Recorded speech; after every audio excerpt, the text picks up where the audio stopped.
ವಂದನೆಗಳು ಸಿಸ್ಟರ್. ವಂದನೆ. ಎಲ್ಲ ಆತ್ಮೀಯರಿಗೂ ಯೇಸು ಕ್ರಿಸ್ತರ ಪರಿಶುದ್ಧವಾದ ನಾಮದಲ್ಲಿ ವಂದನೆಗಳನ್ನು ಸಲ್ಲಿಸ್ತಾ ಇದ್ದೀನಿ ಪ್ರಿಯರೇ. ನಾವು ಪ್ರಾರ್ಥನೆ ಮಾಡಿಕೊಂಡು ನಾವು ಸಂದೇಶವಾಗಿ ಹೋಗೋಣ ಪ್ರಿಯ. ನನ್ನ ವಾಯ್ಸ್ ಸ್ಪಷ್ಟವಾಗಿ ಕೇಳಿಸ್ತದೆ ಸಿಸ್ಟರ್? ಕೇಳಿಸ್ತಾ ಇದೆ ಬ್ರದರ್ ಇವಾಗ. ಓಕೆ ಓಕೆ ಪ್ರಾರ್ಥನೆ ಮಾಡ್ಕೊಂಡು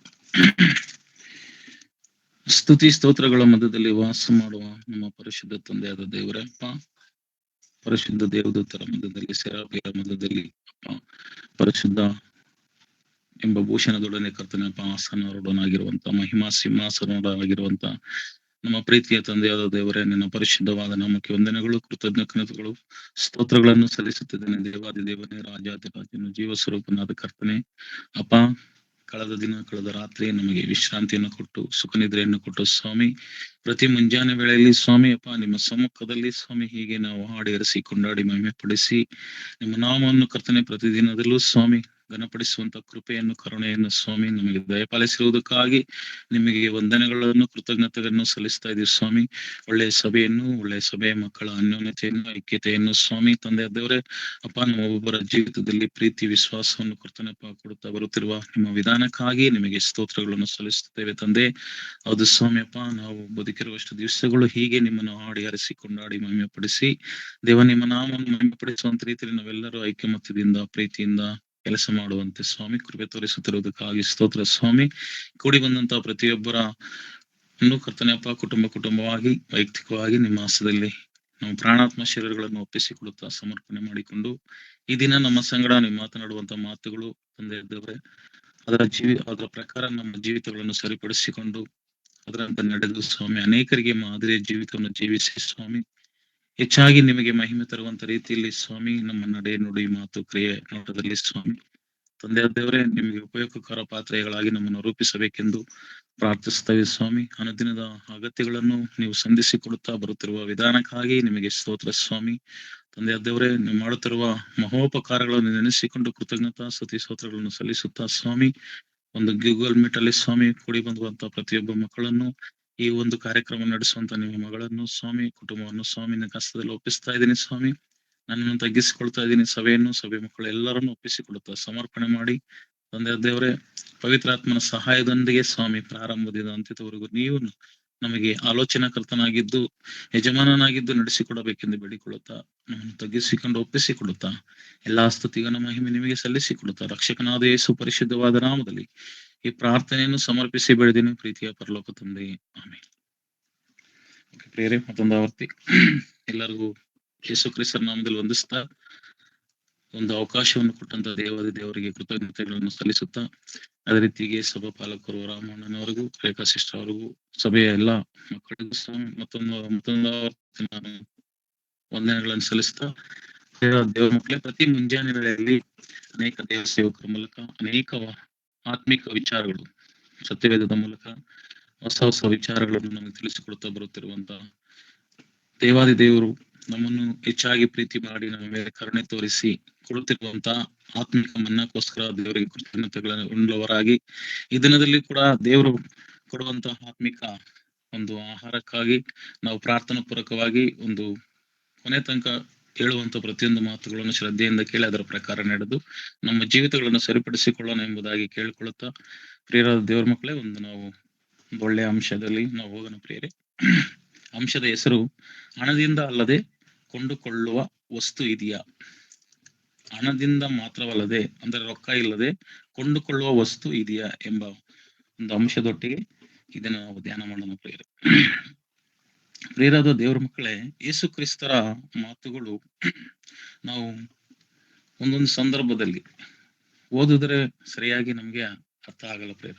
ಆದ್ರೆ ಅದರ ಬರೆಸಿರುವಂತ ಸತ್ಯವೇದದಲ್ಲಿ ಬರೆಸಿರುವಂತ ಪ್ರತಿಯೊಂದು ಮಾತುಗಳು ಕಾಲ ಸಮಯ ಸಂದರ್ಭಗಳು ಯಾರಿಗೆ ಏನು ಎಂಬುದಾಗಿ ನಾವು ಯೋಚನೆ ಮಾಡುವಾಗ ಜ್ಞಾನವಂತರಾಗಿ ಆಲೋಚನಾ ಅರ್ಥಕವಾಗಿ ಅರ್ಥ ಮಾಡಿಕೊಂಡು ಅದನ್ನು ಓದಿಕೊಳ್ಳುವಾಗ ಹೇಳಿರುವ ಮಾತುಗಳು ಕೆಲವು ಸಂದರ್ಭಗಳು ನಾವು ನೋಡುವಾಗಲೇ ನಮ್ಗೆ ಅದು ಅರ್ಥ ಆಗ್ತದೆ ಪ್ರಿಯರೇ. ಅಂತ ಒಂದು ಮಾತುಗಳಲ್ಲಿ ಕೆಲವೊಂದು ನಾವು ಈ ದಿನ ಧ್ಯಾನ ಮಾಡೋಣ ಪ್ರಿಯರೇ.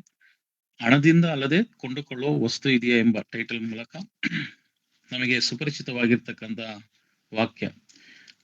ಯಾರೋ ಒಬ್ರು ನಮಗೆ ಸುವಾರ್ತೆ ಸಾರಬೇಕಾದ್ರೆ ಈ ವಾಕ್ಯವನ್ನು ನಮಗೆ ಹೇಳಿರ್ತಾರೆ.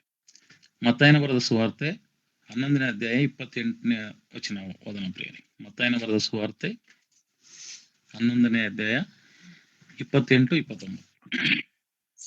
ಎಲೈ ಕಷ್ಟಪಡುವವರೇ, ಹೊರೆ ಹೊತ್ತವರೇ, ನೀವೆಲ್ಲರೂ ನನ್ನ ಬಳಿಗೆ ಬಂದಿರಿ, ನಾನು ನಿಮಗೆ ವಿಶ್ರಾಂತಿ ಕೊಡುವೆನು. ನಾನು ಸಾತ್ವಿಕನು, ದೀನ ಮನಸ್ಸುಳ್ಳವನು ಆಗಿರುವುದರಿಂದ ನನ್ನ ನೊಗವನ್ನು ನಿಮ್ಮ ಮೇಲೆ ತೆಗೆದುಕೊಂಡು ನನ್ನಲ್ಲಿ ಕಲಿತುಕೊಳ್ಳಿರಿ, ಆಗ ನಿಮ್ಮ ಸಾಕು ಆತ್ಮಗಳಿಗೆ ವಿಶ್ರಾಂತಿ ಸಿಕ್ಕುವುದು.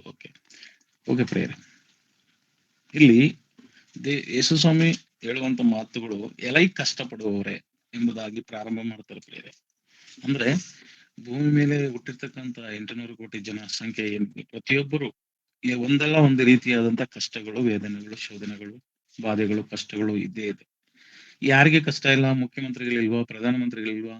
ಅಲ್ಲ ದೇಶಗಳಲ್ಲಿರುವಂತ ಪ್ರೆಸಿಡೆಂಟ್ಗಳಿಲ್ವಾ ಅಂತ ನೋಡಿದ್ರೆ ಪ್ರತಿಯೊಬ್ಬರಿಗೂ ಯಾವುದೋ ಒಂದು ರೀತಿಯಲ್ಲಿ ಕಷ್ಟದ ಹಾದಿಯಲ್ಲಿ ಹೋಗುವಂತವ್ರು ಇದ್ದಾರೆ ಪ್ರೇರೆ. ಆದ್ರೆ ಎಲೈ ಕಷ್ಟಪಡುವವರೇ, ಹೊರೆ ಹೊತ್ತವರೇ, ಏನೋ ಒಂದು ಭಾರಗಳನ್ನು, ಒಂದು ವೈಯಕ್ತಿಕವಾಗಿ ಕೂಡ ಕುಟುಂಬದಲ್ಲಾಗಿರ್ಬೋದು, ಕೆಲಸದಲ್ಲಾಗಿರ್ಬೋದು, ಪ್ರತಿಯೊಂದು ವಿಚಾರದಲ್ಲೂ ಏನೋ ಒಂದು ಭಾರದಿಂದ ಜೀವನ ಮಾಡುವಂಥದ್ದು. ಆದ್ರೆ ಮೇಲ್ನೋಟಕ್ಕೆ ನಾವು ಸಂತೋಷವಾಗಿ ಕಾಣಿದ್ರು ಕೂಡ ಒಳಗಡೆ ಒಂದು ಭಾರ ಹೊತ್ತಿದವರೇ ನಾವು. ಕ್ರೈಸ್ತರು ಮಾತ್ರ ಅಲ್ಲ, ಪ್ರತಿಯೊಬ್ಬರು ಕೂಡ ಅಂತ ಹೇಳಿ ಎಲೈ ಕಷ್ಟಪಡುವವರೇ, ಹೊರೆ ಹೊತ್ತವರೇ, ನೀವೆಲ್ಲರೂ ಅಂತಂದ್ರೆ ಬರೀ ಕ್ರೈಸ್ತರಿಗೆ ಮಾತ್ರ ಹೇಳ್ತಾ ಇಲ್ಲ, ಇಲ್ಲಿ ಎಲ್ಲಾ ಜನಗಳಿಗೆ ನನ್ನ ಬಳಿಗೆ ಬನ್ನಿರಿ, ನಾನು ವಿಶ್ರಾಂತಿ ಕೊಡುವೆನೋ ಎಂಬುದಾಗಿ. ವಿಶ್ರಾಂತಿ ಅಂದ್ರೆ ಯೇಸು ಸ್ವಾಮಿ ಕರೆದಿದ ತಕ್ಷಣ ನಾವು ಹೋಗ್ಬಿಟ್ರೆ ನಮ್ಗೆ ವಿಶ್ರಾಂತಿ ಸಿಗುತ್ತಾ? ಪ್ರಾರಂಭದಲ್ಲಿ ನಾವು ನೋಡುವಾಗ ಪ್ರೇರೆ ಭೂಮಿ ಆಕಾಶವನ್ನು ಉಂಟು ಮಾಡಿ 6 ದಿವಸಗಳು ಸೃಷ್ಟಿ ಮಾಡಿದ ತಂದೆಯ ದೇವರು 7ನೇ ದಿವಸದಲ್ಲಿ ವಿಶ್ರಾಂತಿ. ಅಂದ್ರೆ ವಿಶ್ರಾಂತಿ ಪಡೆಯೋದು ಯಾವಾಗಪ್ಪ ಅಂತಂದ್ರೆ ಕೆಲಸ ಮುಗಿದ ನಂತರ ನಮಗೆ ರೆಸ್ಟ್ ಬಿಡೋದು. ಅಂದ್ರೆ ನಾವು ಅಲ್ಲೆಲ್ಲ ಕೆಲಸ ಮಾಡಿ ಸಾಯಂಕಾಲ ಮನೆಗೆ ಬಂದ್ರೆ ವಿಶ್ರಾಂತಿ. ಅದೇ ರೀತಿಯಾಗಿ ನಾವು ಹಳ್ಳಿ ಕಡೆ ಎತ್ತುಗಳು ಹೊಲದಲ್ಲಿ ಉಳುಮೆ ಮಾಡಿ ನಂತರ ಅದಕ್ಕೆ ಮೇವು, ಆಹಾರ ಕೊಟ್ಟು ನಂತರ ನೆರಳಲ್ಲಿ ಕಟ್ಟಾಕಿ ಅದಕ್ಕೆ ವಿಶ್ರಾಂತಿ ಕೊಡ್ತಾರೆ. ಯಾವಾಗ? ಅದು ಕೆಲಸ ಮುಗಿದ ನಂತರ. ನಾನು ನಿಮಗೆ ವಿಶ್ರಾಂತಿಯನ್ನು ಕೊಡುವೆನು, ನಾನು ಸಾತ್ವಿಕನು, ದೀನ ಮನಸ್ಸುಳ್ಳವನು ಆಗಿರುವುದರಿಂದ. ಆ ಯೇಸು ಸ್ವಾಮಿ ಮಾತುಗಳನ್ನು ನೋಡಿ, ಸಾತ್ವಿಕನು, ದೀನ ಮನಸ್ಸು, ನಮ್ಮಲ್ಲಿ ಕೂಡ ಆತರ ನಮ್ಮಲ್ಲಿರ್ತಕ್ಕಂತ ಎಲ್ಲ ಕೋಪ, ಸಿಟ್ಟು, ಹಸಿ ಯಾವುದೊಂದು ಇಲ್ಲದೆ ತಗ್ಗಿದ ಹೃದಯ ಹೊಂದಿದವರಾಗಿ ನಾವು ಸಾತ್ವಿಕತ್ವ ಎಂಬ ಭಾವನೆಯಿಂದ ನಾವು ಆತನ ಬಳಿಗೆ ಬಂದ್ರೆ, ದೀನ ಮನಸ್ಸು, ತಗ್ಗಿದ ಮನಸ್ಸು ನಮ್ಮಲ್ಲಿ ಇರಬೇಕು. ಯಾವುದೇ ರೀತಿಯ ಅಹಂಕಾರ, ಗರ್ವ ಯಾವುದೊಂದು ನಮ್ಮಲ್ಲಿ ಇಲ್ಲದ ರೀತಿಯಲ್ಲಿ ನಾವು ಆತನ ಬರುವಾಗ, ಮನಸ್ಸುಳ್ಳವರಾಗಿ ಆತನ ಬಳಿಗೆ ಬರುವಾಗ ಅಲ್ಲೊಂದು ಟ್ವಿಸ್ಟ್ ಕೊಡ್ತಾರೆ ಪ್ರೇರೆ. ಒಂದು ಅಂದ್ರೆ ಒಂದು ಕ್ಲೂ ಕೊಡ್ತಾರೆ. ಏನಪ್ಪಾ ಅಂತಂದ್ರೆ, ನನ್ನ ನೊಗವನ್ನು ನಿಮ್ಮ ಮೇಲೆ ತೆಗೆದುಕೊಂಡು ನನ್ನಲ್ಲಿ ಕಲಿತುಕೊಳ್ಳಿರಿ. ಇದೆ ಎಷ್ಟೋ ಜನಗಳಿಗೆ ಇದು ಅರ್ಥ ಆಗ್ದಲೆ ನಾವು ಯೇಸು ಸ್ವಾಮಿ ನಂಬಿದ್ರೆ ಸಾಕು, ನಾವು ಪ್ರತಿಯೊಂದು ಸಿಕ್ಬಿಡ್ತದೆ, ನಮ್ಗೆ ವಿಶ್ರಾಂತಿ ಸಿಕ್ಕುತ್ತೆ, ನಮ್ಗೆ ಇನ್ನೇನ್ ಕಷ್ಟ ಇಲ್ಲ, ನಾವು ಸೀದಾ ಪರಲೋಕಕ್ಕೆ ಹೋಗ್ಬಿಡ್ತೀವಿ ಅನ್ನೋ ಭಾವನೆಯಲ್ಲೇ ಜೀವನ ಮಾಡ್ತಾರೆ ಹೊರತು, ದೇವರು ಈಗ ಯಾವ ರೀತಿ ನಮ್ಗೆ ಎಲೈ ಕಷ್ಟಪಡೋರು, ಹೊರ ಹೋಗ್ತಾರೆ, ನೀವೆಲ್ಲರೂ ನನ್ನ ಬಳಿಗೆ ಬರ್ರಿ. ಪ್ರಪಂಚದವರು 800 ಕೋಟಿ ಜನಗಳಿಗೆ ಇದೇ ತರ ದೇವರು ಕರೀತಾ ಇದ್ದಾರೆ. ಕಷ್ಟ, ಬಾಧೆ, ನೋವುಗಳು ಇರುವಂತ ಈ ಸಮಯದಲ್ಲಿ ಪ್ರತಿಯೊಬ್ಬರು ಕಷ್ಟ ಇರುವಂತದ್ದು. ನಂತರ ನನ್ನ ಭಾರವನ್ನು ಒತ್ತುಕೊಳ್ರಿ ಎಂಬುದಾಗಿ ದೇವರು ಇಲ್ಲಿ ನಮ್ಗೆ ಹೇಳ್ತಾ ಇದ್ದಾರೆ ಪ್ರಿಯ. ನಂತರ ನನ್ನ ನೊಗವನ್ನು ಒತ್ತುಕೊಳ್ಳಿರಿ ಎಂದು ಹೇಳಿ ಆವಾಗ ನಿಮಗೆ ವಿಶ್ರಾಂತಿ ಕೊಡ್ತೇನೆ ಎಂಬುದಾಗಿ ಅಲ್ವಾ ಪ್ರೇರೆ. ಎಕ್ಸಾಂಪಲ್ಗೆ ನಾವು ಯಾರಿಗಾರು ಮಕ್ಕಳಿಗೆ ನಮ್ಮ ಮನೆಗೆ ಏನಾದ್ರು ವಸ್ತುಗಳು ತರಬೇಕು, ಅಂಗಡಿಗೆ ಹೋಗಿ ಒಂದು ವಸ್ತು ತಗೊಂಬ ಅಂತ ಚಿಕ್ಕ ಮಕ್ಳಿಗೆ ಹೇಳಿದ್ರೆ ಸುಮ್ನೆ ಹೋಗಲ್ಲ ಪ್ರೇರೆ. ಒಂದ್ 100 ರೂಪಾಯಿ ಕೊಟ್ಬಿಟ್ಟು ಒಂದ್ 10 ರೂಪಾಯಿ ನೀನ್ ತಗೋ, ಚಾಕ್ಲೇಟು, ಬಿಸ್ಕೆಟ್, ಐಸ್ ಕ್ರೀಮ್ ಏನೋ ಒಂದ್ ತಗೊಂಡು ನನಗೆ ಒಂದು ಹಾಲು, ಬಿಸ್ಕೆಟು, ಈ ತರ ತರಕಾರಿ ಏನಾದ್ರು ತಗೊಂಬ ಅಂತ ಹೇಳಿದ್ರೆ ಖುಷಿಯಿಂದ ಹೋಗ್ತಾರೆ ಪ್ರೇರೆ. ಅದೇ ನಮ್ಗೆ ಏನು ಹೇಳ್ದಲೆ ಅವ್ರಿಗೆ ಕೊಟ್ರೆ ಹೋಗಲ್ಲ. ಅದೇ ತರ ದೇವರು ಪ್ರತಿಯೊಬ್ಬ ಮಾನವರ ಮನಸ್ಥಿತಿಯನ್ನು ಅರ್ಥಂತ ದೇವರು, ಪ್ರತಿಯೊಬ್ಬರ ಹೃದಯದ ಆಲೋಚನೆಯನ್ನು ತಿಳಿದಂತ ದೇವರು ಈ ನಮ್ಗೆ ಯಾವ ರೀತಿ ಕರಿತಿದ್ರೆ, ಎಲ್ಲ ಈ ಕಷ್ಟಪಡುವವರೇ ನೀವೆಲ್ಲರೂ ನನ್ನ ಬಳಿಗೆ ಬರ್ರಿ, ನಾನು ವಿಶ್ರಾಂತಿ ಕೊಡ್ತೀನಿ ಎಂಬುದಾಗಿ ಹೇಳಿ ನಂತರ ಏನ್ ಮಾಡ್ತಾ ಇದ್ದಾರೆ, ಏನೋ ಒಂದು ಕೆಲಸ ನಮ್ಗೆ ಆಗ್ಬೇಕಂದ್ರೆ ನಾವು ಏನಾದ್ರು ನಮ್ಮಿಂದ ಆದಾಯ ಬರಬೇಕಂತ ಎದುರು ನೋಡುವಂತ ಮನುಷ್ಯರ ಸ್ವಭಾವ ನೋಡಿದಂತ ದೇವರು ಆ ರೀತಿ ಒಂದು ಕ್ಲೂ ಅನ್ನು ಕೊಡ್ತಾ ಇದ್ದಾರೆ ಪ್ರೇರೆ. ಅದೇ ರೀತಿಯಾಗಿ ನಿಮಗೆ ವಿಶ್ರಾಂತಿ ಕೊಡ್ತೇನೆ, ನಂತರ ನನ್ನ ನೊಗವನ್ನು ನೀವು ಒತ್ತಿಕೊಳ್ರಿ ಎಂಬುದಾಗಿ ದೇವರ ಒಂದು ಮಾತು ಪ್ರೇರೆ. ಅದೇ ರೀತಿಯಾಗಿ ತಂದೆಯಾದ ದೇವರು ಇನ್ನೊಂದು ಕ್ಲೂ ಅನ್ನು ನೋಡೋಣ ಪ್ರೇರೆ. ತಂದೆಯಾದ ದೇವರು ಹೇಳುವಂತ ಮಾತು ಯೆಶಾಯನ ಬರೆದ ಪ್ರವಾದನ ಗ್ರಂಥ 55ನೇ ಅಧ್ಯಾಯ 1ನೇ ವಚನ. ಯೆಶಾಯನ ಬರೆದ ಪ್ರವಾದನ ಗ್ರಂಥ 55 ಎಲೈ 1ನೇ ಬಾ ವಚನ. ಎಲೈ ಬಾಯಾರಿದ ಸಕಲ ಜನರೇ ನೀರಿನ ಬಳಿಗೆ ಬನ್ನಿರಿ, ಹಣವಿಲ್ಲದವನು ಸಹ ಬರಲಿ, ಬನ್ನಿರಿ ಕೊಂಡುಕೊಳ್ಳಿರಿ, ಉಣ್ಣಿರಿ, ಬಂದು ದ್ರಾಕ್ಷಾರಸವನ್ನು ಹಾಲನ್ನು ಹಣ ಕೊಡದೆ ಕ್ರಯವಿಲ್ಲದೆ ತೆಗೆದುಕೊಳ್ಳಿರಿ. ಆಹಾರವಲ್ಲದಕ್ಕೆ ಹಣವನ್ನು ಏಕೆ ವ್ಯರ್ಥ ಮಾಡುತ್ತೀರಿ? ಓಕೆ, ಸಾಕು ಪ್ರೇರೆ. ಇಲ್ಲಿ ದೇವರು ಹೇಳುವಂತ ಮಾತು, ಎಲೈ ಬಾಯಾರಿದ ಸಕಲ ಜನರೇ, ಎಲೈ ಬಾಯಾರಿದ ಸಕಲ ಜನರೇ ನೀರಿನ ಬಳಿಗೆ ಬನ್ನಿರಿ, ಹಣವಿಲ್ಲದವನು ಸಹ ಬರಲಿ. ಇಲ್ಲಿ ನಮ್ಮ ಅಂಶದ ಹೆಸರು ಹಣದಿಂದ ಅಲ್ಲದೆ ಕೊಂಡುಕೊಳ್ಳುವಂತ ವಸ್ತು. ಈ ಸಬ್ಜೆಕ್ಟಿನ ಅರ್ಥ ಪ್ರಿಯರೇ, ಇಲ್ಲಿ ಎಲೈ ಬಾಯಾರಿದ ಸಕಲ ಜನರೇ ನೀರಿನ ಬಳಿಗೆ ಬನ್ನಿರಿ. ಇಲ್ಲಿ ತಂದೆಯಾದ ದೇವರು ಕೂಡ ಯೇಸು ಸ್ವಾಮಿ ಹೇಳಿದಂತ ರೀತಿಯಲ್ಲೇನೆ ಹೇಳ್ತಾ ಇದ್ದಾರೆ. ನೀವೆಲ್ಲರೂ ಬನ್ನಿರಿ, ಹಣವಿಲ್ಲದವನು ಸಹ ಬರಲಿ, ಬನ್ನಿರಿ ಕೊಂಡುಕೊಳ್ಳಿರಿ. ಇದರಲ್ಲಿ ನಮ್ಗೆ ಏನ್ ಅರ್ಥ ಆಗ್ತದೆ ಪ್ರಿಯರೇ? ಹಣವಿಲ್ಲದವನು ಸಹ ಬರ್ಲಿ. ಹಣ ಇಲ್ಲ ಅಂದ್ರೆ ಈಗಿನ ಕಾಲದಲ್ಲಿ ಏನಾದ್ರೂ ಸಿಗುತ್ತಾ ನಮಗೆ? ಅರ್ಥ ಮಾಡ್ಕೋಬೇಕು ಪ್ರಿಯರೇ. ಹಣ ಇಲ್ಲದೆಲೆ ಇಲ್ಲಿ ಅದು ಹೇಳಿದ ತಕ್ಷಣನೇ ಹಣವಿಲ್ಲದವನು ಸಹ ಬರಲಿ, ಬನ್ನಿರಿ, ಬಂದ ನಂತರ ನೀವೇನ್ ಮಾಡಿ ಕೊಂಡುಕೊಳ್ರಿ ಅಂತ ಹೇಳ್ತಾರೆ. ತಿನ್ಲಿಕ್ಕೆ ಏನಾದ್ರು ತಗೋಬೇಕು ಅಂತಂದ್ರೆ ಈಗಿನ ಕಾಲದಲ್ಲಿ ಅಂಗಡಿಯವನೇ ಹತ್ರ ಹೋಗಿ ನಾಳೆ ಕೊಡ್ತೀವಿ ಕೊಡಪ್ಪ ಅಂದ್ರೂ ಕೊಡಲ್ಲ. ಅಂದ್ರೆ ಸಾಲ ಕೇಳಿ ಸ್ನೇಹ ಕಳೆದುಕೊಳ್ಬೇಡಿ ಅಂತ ಹೇಳಿ ಅಂಗಡಿಯವನು ಬೋರ್ಡ್ ಹಾಕ್ತಾನೆ, ಅಥವಾ ಇನ್ನೊಂದು ವಚನ ಹಾಕ್ತಾರೆ, ಏನಪ್ಪಾ ಅಂದ್ರೆ ನಾಳೆ ಬಾ ಅಂತ. ನಾಳೆ ಬಾ ಅಂದ್ರೆ ಜೀವಿತ ಕಾಲದಲ್ಲಿ ನಾವು ಏನು ತೆಗೆದುಕೊಳ್ಳಕ್ಕೆ ಆಗೋದಿಲ್ಲ ಅವ್ರ ಹತ್ರ. ಇಲ್ಲಿ ದೇವರು ಹೇಳುವಂತ ಮಾತು ನೋಡಿ ಪ್ರಿಯರೇ, ಹಣವಿಲ್ಲದವನು ಸಹ ಬರಲಿ, ಬನ್ನಿರಿ ಕೊಂಡುಕೊಳ್ಳಿರಿ. ಯಾವ್ದನ್ನ ಕೊಂಡ್ಕೊಳ್ಬೇಕು? ಯಾವ್ದ್ರಿಂದ ಕೊಂಡ್ಕೊಳ್ಬೇಕು? ಇಲ್ಲಿ ನಮ್ಗೆ ಹೇಳುವಂತ ಮಾತು ಉಣ್ಣಿರಿ ಅಂದ್ರೆ ಊಟ ಮಾಡ್ರಿ. ಈಗ ನಾವು ಹೋಟ್ಲಿಗೆ ಹೋಗಿ ಊಟ ಮಾಡ್ಬೇಕಂದ್ರೆ ದುಡ್ಡು ಕೊಟ್ಟು ಊಟ ಮಾಡ್ಬೇಕು.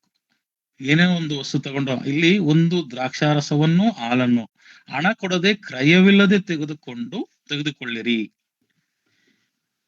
ಏನ್ ಹೇಳ್ತಿದ್ರೆ ಪ್ರಿಯರ ದೇವರ ಮಕ್ಕಳೇ?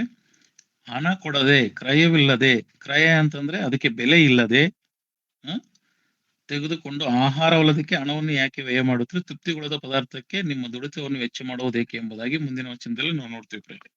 ಇಲ್ಲಿ ಈ ರೀತಿ ಇರುವಾಗ ಈಗಿನ ಆಧುನಿಕ ಕಾಲದಲ್ಲಿ, ಹಳೆ ಕಾಲದಲ್ಲಿ ಯಾರ ಹತ್ರನೂ ಹಣ ಯಾರ ಹತ್ರ ಇರ್ತಾ ಇರ್ಲಿಲ್ಲ ಪ್ರಿಯರೇ. ಬರೀ ಒಂದು ವಸ್ತುಗಳನ್ನ ಕೊಟ್ಟು ಇನ್ನೊಂದು ವಸ್ತು, ನಮ್ಮ ಅಗತ್ಯವಾದ ವಸ್ತುಗಳನ್ನ ತಗೊಂತ ಇದ್ರು. ನಾವು ಚಿಕ್ಕ ವಯಸ್ಸಲ್ಲಿ ಊರಲ್ಲಿ ಇರ್ಬೇಕಾದ್ರೆ ಹೊಗೆಕಾಯಿ, ಸೀಗೆಕಾಯಿ ಈ ತರ ಇದನ್ನ ಮಾರ್ಬಿಟ್ಟು ಬೇರೆ ಎಣ್ಣೆ ತಗೊಂಡ್ ಮನೆಗ್ ಬಂದು ಅಕ್ಕಿ ಅದು ಇದು ಅರಸಿ ತಗೊಬಂದು ಊಟ ಮಾಡಿ ಜೀವನ ಮಾಡ್ತಾ ಇದ್ರು. ಸೌದೆ ಗೀದೆ ಇದೆಲ್ಲ ಮಾರಿ, ಅದೆಲ್ಲ ನಮ್ಗೆ ನೆನಪಿಗಿದೆ ಪ್ರಿಯ. ಆದ್ರೆ ಈ ಕಾಲಕ್ರಮೇಣ ಆಧುನಿಕ ಕಾಲದಲ್ಲಿ ಈಗ ಪ್ರತಿಯೊಬ್ಬರ ಹತ್ರನೂ ಹಣ ಇದೆ ಪ್ರಿಯರೇ. ಚಿಕ್ಕ ಮಕ್ಳ ಹತ್ರನೂ ಒಂದು ಕನಿಷ್ಠ ಅಂದ್ರೂ 10 ರೂಪಾಯಿ ಆದ್ರೂ ಇಟ್ಕೊಂಡಿರ್ತಾರೆ. ಮೊನ್ನೆ ಒಂದು ವಿಡಿಯೋದಲ್ಲಿ ನೋಡಿದೆ, ಸ್ಕೂಲ್ ಹುಡುಗ 10,000 ಕಂತು ನೋಟು ಸ್ಕೂಲ್ ತಗೊಂಡು ಹೋಗಿದ್ದಾನೆ. ಅಂದ್ರೆ ನಾನು ಏನ್ ಹೇಳ್ತಾ ಇದ್ದೇನೆ ಅಂದ್ರೆ, ಈಗಿನ ಕಾಲ ಸ್ವಲ್ಪ ಚೇಂಜ್ ಆಗಿದೆ.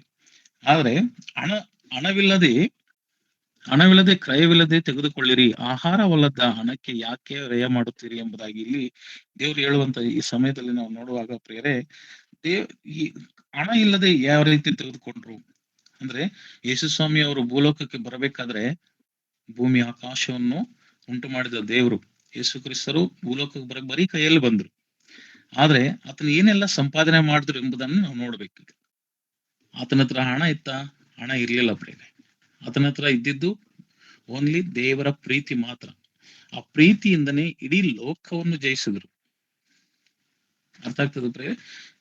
ನಾವು ಕೂಡ ಬರೀ ಹಣದಿಂದ ನಮ್ಗೆಲ್ಲ ಸಿಗ್ತದೆ ಅಂತ ಹೇಳ್ಕೊಂಡಿದ್ರೆ ನೀವ್ ಏನ್ ಬೇಕಾದ್ರೂ ಮಾಡ್ಲಿಕ್ಕೆ ಶಕ್ತನು ಯೇಸು ಸ್ವಾಮಿ. ಹೌದಲ್ಲ ಪ್ರಿಯರೇ? ಹಣದಿಂದ ಮಾತ್ರ ಕೊಂಡ್ಕೊಳ್ಳೋದಾದ್ರೆ ಹಣ ಎಲ್ಲ ಸಕಲ ಐಶ್ವರ್ಯವು ಆತನ ಕೈಯಲ್ಲಿದೆ. ಯಾರು ಬೇಕಾದ್ರು ಎಷ್ಟು ಕೋಟಿ ಬೇಕಾದ್ರೂ ಎಷ್ಟು ಹಣ ಬೇಕಾದ್ರೂ ಆತನ ಕೊಡ್ಲಿಕ್ಕೆ ಶಕ್ತನಾಗಿದ್ದಾನೆ. ಆದ್ರೆ ಅದು ಮಾರ್ಗವಲ್ಲ, ಅದು ಸತ್ಯವಲ್ಲ ಎಂಬುದು ತಿಳಿದಂತ ಯೇಸು ಸ್ವಾಮಿ ಅವರು ಪ್ರಕಟಣೆ ಗ್ರಂಥ 5ನೇ ಅಧ್ಯಾಯ 9ನೇ ವಚನ ನೋಡೋಣ ಪ್ರಿಯರೇ. ಪ್ರಕಟಣೆ ಗ್ರಂಥ ಆತನು ಏನನ್ನು ಕೊಟ್ಟರು ಎಂಬುದನ್ನ ನಾವು ನೋಡೋಣ. ಅವರು ಹೊಸ ಹಾಡನ್ನು ಹಾಡುತ್ತಾ, ನೀನು ಸುರುಳಿಯನ್ನು ತೆಗೆದುಕೊಂಡು ಅದರ ಮುದ್ರೆಗಳನ್ನು ಒಡೆಯುವುದಕ್ಕೆ ಯೋಗ್ಯನೇ. ನೀನು ಯಜ್ಞಾರ್ಪಿತನಾಗಿ ನಿನ್ನ ರಕ್ತದಿಂದ ಸಕಲ ಕುಲ, ಭಾಷೆ, ಪ್ರಜೆ, ಜನಾಂಗಗಳವರಿಂದ ಮನುಷ್ಯರನ್ನು ದೇವರಿಗಾಗಿ ಕೊಂಡುಕೊಂಡಿ. ಅವರನ್ನು ನಮ್ಮ ದೇವರಿಗೋಸ್ಕರ ರಾಜ್ಯವನ್ನಾಗಿಯೂ ಯಾಜಕರನ್ನಾಗಿಯೂ ಮಾಡಿದ್ದಿ. ಅವರು ಭೂಮಿಯ ಮೇಲೆ ಆಳುವರು ಎಂದು ಹೇಳಿದರು. ಸಾಕು ಪ್ರೇರೆ. ಇಲ್ಲಿ ಯೇಸು ಸ್ವಾಮಿ ಏನ್ ಕೊಟ್ಟಿದ್ದಾರೆ ಅಂತ ನಾವು ನೋಡುವಾಗ ಪ್ರೇರೆ, ಪದ್ಮಸ್ ದೀಪದಲ್ಲಿ ಯೋಹಾನರು ಬರೆಯುವಂತ ಸಮಯದಲ್ಲಿ ಈ ಒಂದು ಗ್ರಂಥವನ್ನು ಬಿಚ್ಚಲಿಕ್ಕೆ ಯಾರು ಯೋಗ್ಯರು ಎಂಬುದಾಗಿ ಆಲೋಚನೆ ಮಾಡುತ್ತಿರುವಾಗ ಹಿರಿಯರಲ್ಲಿ ಒಬ್ಬರು ಹೇಳುವಂತ ಮಾತು ಒಬ್ರು ಇದ್ದಾರೆ. ಅವರು ಮಾತ್ರನೇ ಇದನ್ನ ಒಡೆಯುವುದಕ್ಕೂ ಮುದ್ರೆಗಳನ್ನು ಬಿಚ್ಚುವುದಕ್ಕೂ ಸಮರ್ಥನು, ಯೂದ ಕುಲದಲ್ಲಿ ಸಿಂಹ ಆಗಿರ್ತಕ್ಕಂಥ ಯೇಸು ಸ್ವಾಮಿ ಅವರು ಎಂಬುದಾಗಿ ಒಂದು ಅರ್ಥ ಪ್ರೇರೆ. ಅವರು ಬಂದು ಈ ಸುರುಳಿನ ತೆಗೆದುಕೊಂಡು ಅದರ ಮುದ್ರೆಯನ್ನು ಒಡೆಯುವುದಕ್ಕೂ ಯೋಗ್ಯನೇ. ನೀನು ಅಂದ್ರೆ ಯೇಸು ಸ್ವಾಮಿ ಯಜ್ಞಾರ್ಪಿತನಾಗಿ ಏನಂತ ಪ್ರೇರೆ, ಯಜ್ಞಾರ್ಪಿತನಾಗಿ ನಿನ್ನ ರಕ್ತದಿಂದ ಸಕಲ ಕುಲ, ಭಾಷೆ, ಪ್ರಜೆ, ಜನಾಂಗಗಳವರಿಂದ ಮನುಷ್ಯರನ್ನು ದೇವರಿಗಾಗಿ ಕೊಂಡುಕೊಂಡು, ತಂದೆಯಾದ ದೇವರಿಗೆ ನಮ್ಮನ್ನು ಕೊಂಡುಕೊಳ್ಳುವುದಕ್ಕೋಸ್ಕರ ಏನಾದ್ರು ಅಂತೆ ಯಜ್ಞ ಅಂತಂದ್ರೆ ರಕ್ತ ಪ್ರೇರೆ. ಯೇಸು ಸ್ವಾಮಿ ರಕ್ತ ಸುರಿಸಬೇಕಾಗಿ ರಕ್ತದಿಂದ, ಇಲ್ಲಿ ವಾಕ್ಯ ಸ್ಪಷ್ಟವಾಗಿ ನಮ್ಗೆ ಹೇಳ್ತದೆ ಪ್ರೇರೆ. ಯೇಸು ಸ್ವಾಮಿ ನಮ್ಮನ್ನು ದೇವರ ಬಳಿಗೆ ತರಬೇಕೆಂಬ ಉದ್ದೇಶದಲ್ಲಿ ಆತನ ಏನ್ ಮಾಡಿದ್ರು, ಯಜ್ಞಾರ್ಪಿತನಾಗಿ ಏನ್ ಕೊಟ್ರು, ರಕ್ತ ಅಂದ್ರೆ ನಮ್ಮ ಶರೀರಕ್ಕೆ ಮುಖ್ಯವಾಗಿ ಬೇಕಾಗಿರ್ತಕ್ಕಂಥದ್ದು ಯಾವ್ದು ಪ್ರೇರೆ, ರಕ್ತ. ರಕ್ತ ಇದ್ರೇನೆ ಪ್ರಾಣ ಇರ್ತದೆ ಪ್ರೇರೆ. ರಕ್ತದೊಳಗೆ ಪ್ರಾಣ. ಏನ್ ಮಾಡಿದ್ರು, ಪ್ರಾಣನೇ ಕೊಟ್ಟಿದ್ದಾರೆ. ಇಲ್ಲಿ ಅವರು ಹಣ ಕೊಟ್ಟಿಲ್ಲ. ಹಣ ಕೊಟ್ಟು ಒಂದೊಂದು ಆತ್ಮಗಳನ್ನ ನಾವು ಸಂಪಾದನೆ ಮಾಡ್ಕೊಳ್ಬೇಕು ಅಂತಂದ್ರೆ ಯೇಸು ಸ್ವಾಮಿ ಅಂದ್ರೆ ಸೃಷ್ಟಿ ಮಾಡುವ ವಸ್ತುಗಳಲ್ಲಿ ಒಂದಾದ್ರೂ ಆತನಿಲ್ಲದೆ ಉಂಟಾಗಲಿಲ್ಲ. ಭೂಮಿಯೊಳಗಿರತಕ್ಕಂಥ ಚಿನ್ನ, ಬೆಳ್ಳಿ, ವಜ್ರ ಪ್ರತಿಯೊಂದು ಗಣಿಗಳು ಯೇಸು ಸ್ವಾಮಿಯ ಮಾತಿನ ಮೂಲಕ ಉಂಟಾಯ್ತು ಪ್ರೇರೆ. ಆತರ ಆತ್ಮಗಳನ್ನು ಸಂಪಾದನೆ ಮಾಡ್ಬೇಕು ಅನ್ನೋ ಉದ್ದೇಶ ಆತನಿಗೆ ಇರುದಾದ್ರೆ ಎಷ್ಟು ಹಣ ಬೇಕಾದ್ರೂ ಕೊಡ್ಲಿಕ್ಕೆ ಶಕ್ತನಾಗಿದ್ನು. ಆದ್ರಿಂದ ಯಜ್ಞಾರ್ಪಿತನಾಗಿ ನಿನ್ನ ರಕ್ತದಿಂದ, ಅಂದ್ರೆ ಇಲ್ಲಿ ಹಣದಿಂದ ಕೊಂಡುಕೊಳ್ಳದೆ ವಸ್ತು ಇದೆಯಾ ಅಂದ್ರೆ ಹೌದು ಪ್ರೇರೆ. ಯೇಸು ಸ್ವಾಮಿಗೆ ತಂದೆಯಾದ ದೇವರು ನೇಮಿಸಿರ್ತಕ್ಕಂಥದ್ದು, ನೀನು ಪ್ರಾಣ ಕೊಡಬೇಕು ನನ್ನ ಮಕ್ಕಳಿಗೋಸ್ಕರ, ರಕ್ತ ಕೊಡಬೇಕು. ನೀನು ಆ ಶಿಲುಬೆಯ ಮೇಲೆ ನೀನು ಪಾಡು, ಶ್ರಮೆ, ಸಂಕಟ, ವೇದನೆ, ಬಾಧೆ, ಅವಮಾನ, ನಿಂದೆ, ಗೇಲಿ, ಪರಿಹಾಸ ಇವೆಲ್ಲವನ್ನು ಅನುಭವಿಸಬೇಕು. ನಾವು ದೀಕ್ಷಾಸ್ಥಾನ ತೆಗೆದುಕೊಂಡು ಸತ್ಯವೇದ ಕೈಯಲ್ಲಿ ಹಿಡಿದುಕೊಂಡು ಈಗ ಸಭೆಗೆ ಹೋಗ್ತಾ ಇದೀವಿ, ಸಂತೋಷವಾಗಿದ್ದೀವಿ ಅಂದ್ರೆ ಇದ್ರ ಹಿಂದೆ ಬಹಳ ತ್ಯಾಗ ಇದೆ, ಒಂದು ಸಮರ್ಪಣೆ ಇದೆ, ಒಂದು ಸಂಕಲ್ಪ ಇದೆ, ತಂದೆ ಚಿತ್ತ ಇದೆ. ಎಲ್ಲವನ್ನೂ ನಾವು ಅರ್ಥ ಮಾಡ್ಕೊಳ್ಬೇಕು ಪ್ರೇರೆ.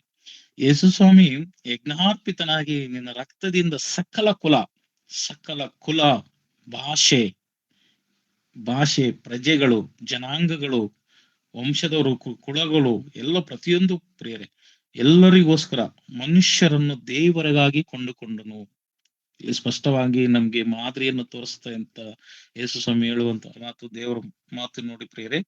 ಸಕಲ ಕುಲ, ಭಾಷೆ ನಮ್ಮನ್ನು ದೇವರಿಗಾಗಿ, ಇದಲ್ಲದೆ ಸಿಂಹಾಸನದ ಜೀವಿಗಳು, ಹಿರಿಯರು ಅವರನ್ನು ನಮ್ಮ ದೇವರಿಗೋಸ್ಕರ ಏನಂತೆ ರಾಜ್ಯವನ್ನಾಗಿ,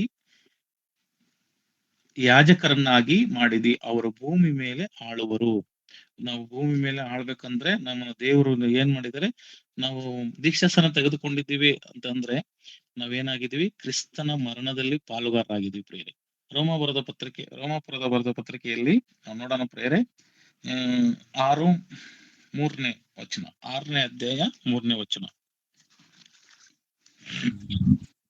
ಕ್ರಿಸ್ತ ಯೇಸುವಿನಲ್ಲಿ ಸೇರುವುದಕ್ಕೆ ದೀಕ್ಷಾಸ್ನಾನ ಮಾಡಿಸಿಕೊಂಡವರಾದ ನಾವೆಲ್ಲರೂ ಆತನ ಮರಣದಲ್ಲಿ ಪಾಲುಗಾರರಾಗುವುದಕ್ಕೆ ದೀಕ್ಷಾಸ್ನಾನ ಮಾಡಿಸಿಕೊಂಡವೆಂದು ನಿಮಗೆ ತಿಳಿಯದು. ನೋಡಿ ಪ್ರೇರಿ, ಇಲ್ಲಿ ಸ್ಪಷ್ಟವಾಗಿ ಹೇಳ್ತದೆ, ಕ್ರಿಸ್ತ ಯೇಸುವಿನಲ್ಲಿ ಸೇರುವುದಕ್ಕೆ ದೀಕ್ಷಾಸ್ನಾನ ಮಾಡಿಸಿಕೊಂಡವರಾದ ನಾವೆಲ್ಲರೂ ಆತನ ಮರಣದಲ್ಲಿ ಪಾಲುಗಾರರಾಗುವುದಕ್ಕೆ ದೀಕ್ಷಾಸ್ನಾನ ಮಾಡಿಸಿಕೊಂಡವೆಂದು ನಿಮಗೆ ತಿಳಿಯದು. ನಾವು ನೀರಿನಲ್ಲಿ ದೀಕ್ಷಾಸ್ನಾನ ತೆಗೆದುಕೊಂಡಿವಿ, ಆದ್ರೆ ತಂದೆಯಾದ ದೇವರು ನಮ್ಗೆ ರಕ್ತ ಕೊಡಿ ಅಂತ ಕೇಳ್ತಾ ಇಲ್ಲ. ರಕ್ತ ಕೊಟ್ಟಿದ್ದು ಯಜ್ಞಾರ್ಪಿತನಾಗಿ ಯೇಸು ಸ್ವಾಮಿ ಮಾತ್ರನ. ಆತನ ಒಂದು ಕ್ರಿಸ್ತನಲ್ಲಿ ಸೇರುವುದಕ್ಕೋಸ್ಕರ ದೀಕ್ಷಾಸ್ನಾನ ಮಾಡಿಸಿಕೊಂಡ ನಾವೆಲ್ಲರೂ ಆತನ ಮರಣದಲ್ಲಿ ಪಾಲುಗಾರರಾಗುವುದಕ್ಕೆ ದೀಕ್ಷಾಸ್ನಾನ ಮಾಡಿಸಿಕೊಂಡವೆಂದು ನಿಮಗೆ ತಿಳಿಯದು ಎಂಬುದಾಗಿ ಅಪೊಸ್ತಲನಾದ ಪೌಲನು ರೋಮಾಪುರದ ಪತ್ರಿಕೆಯಲ್ಲಿ ಸ್ಪಷ್ಟಪಡಿಸಿದ್ದಾರೆ ಪ್ರಿಯ. ರಕ್ತ ಎಷ್ಟು ಅಮೂಲ್ಯವಾದಂಥದ್ದು ಅಂದ್ರೆ ಪ್ರಿಯ ದೇವರ ಮಕ್ಕಳು, ನಾವು ಯಾರ ಒಂದು ಬೆಲೆಯಾಗಿದ್ದೀವಿ? ಯೇಸು ಸ್ವಾಮಿಯ ರಕ್ತದ ಬೆಲೆಯಾಗಿ ನಾವು ಕ್ರಯಕ್ಕೆ ಕೊಳ್ಳಲ್ಪಟ್ಟಂತವ್ರು. ಈ ವಾಕ್ಯ ಎಲ್ಲಿದೆ ಅಂದ್ರೆ 1 ಕೊರಿಂಥದಲ್ಲಿ 6:20 ಓದೋಣ ಪ್ರಿಯರೇ. 1 ಕೊರಿಂಥ 6:6ನೇ ಅಧ್ಯಾಯ 20ನೇ ವಚನ. ನೀವು ನಿಮ್ಮ ಸ್ವಂತ ಸೊತ್ತಲ್ಲ, ನೀವು ಕ್ರಯಕ್ಕೆ ಕೊಳ್ಳಲ್ಪಟ್ಟವರು ಆದ ಕಾರಣ ನಿಮ್ಮ ದೇಹದಲ್ಲಿ ದೇವರ ಪ್ರಭಾವವನ್ನು ಸಾಕು ಪ್ರಿಯರೇ. ನಾವು ಕ್ರಯಕ್ಕೆ ಕೊಳ್ಳಲ್ಪಟ್ಟಂತವ್ರು. ಯಾರ ಕ್ರಯ? ಅದು ರಕ್ತದ ಬೆಲೆ. ಯೇಸು ಸ್ವಾಮಿಯ ರಕ್ತದ ಬೆಲೆಯಾಗಿ ನಾವು ಕೊಂಡುಕೊಳ್ಳಲ್ಪಟ್ಟಿದ್ದೇವೆ. ಅದೇ ರೀತಿ ಮತ್ತಾಯ 20:28 ನೋಡೋಣ ಪ್ರಿಯರೇ. ಮತ್ತಾಯನ ಬರೆದ ಸುವಾರ್ತೆ 20ನೇ ಅಧ್ಯಾಯ 28.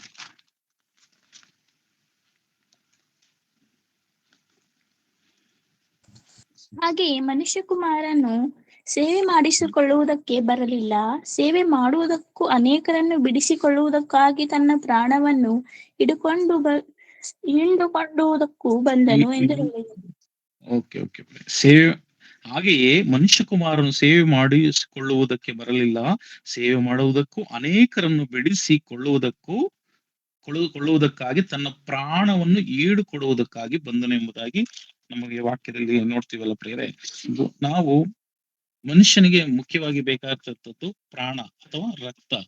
ಅದನ್ನೇ ಯೇಸು ಸ್ವಾಮಿ ನಮಗೋಸ್ಕರ ಕೊಟ್ಬಿಟ್ರೆ. ಒಂದು ಮನೆಗೆ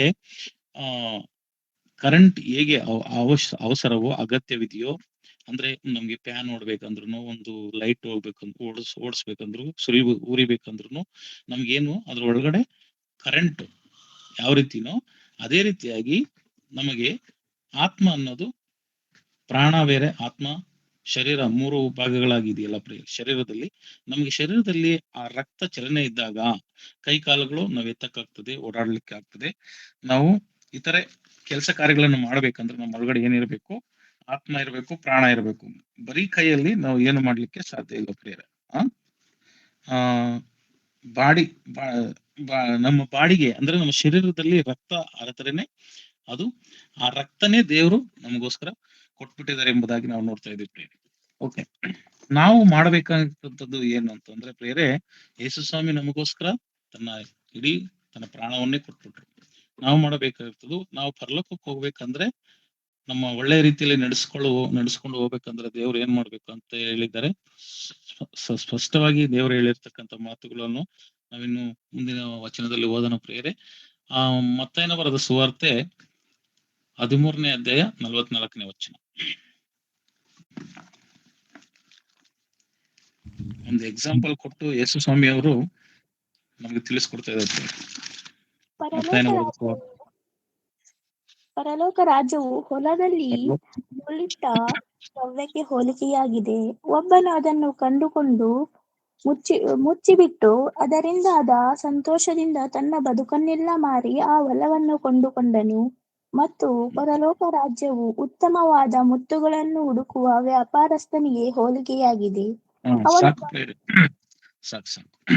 ಪರಲೋಕ ರಾಜ್ಯವು ಹೊಲದಲ್ಲಿ ಹೂಳಿಟ್ಟ ದ್ರವ್ಯಕ್ಕೆ ಹೋಲಿಕೆಯಾಗಿದೆ. ದ್ರವ್ಯ ಅಂತಂದ್ರೆ ಹಣ ಪ್ರಿಯರೇ. ಹಣ, ದ್ರವ್ಯ ಅಂದ್ರೆ ಚಿನ್ನ, ಬೆಳ್ಳಿ, ಬಂಗಾರ, ಈ ತರ. ಪರಲೋಕ ರಾಜ್ಯವು ಹೊಲದಲ್ಲಿ ಹೂಳಿಟ್ಟ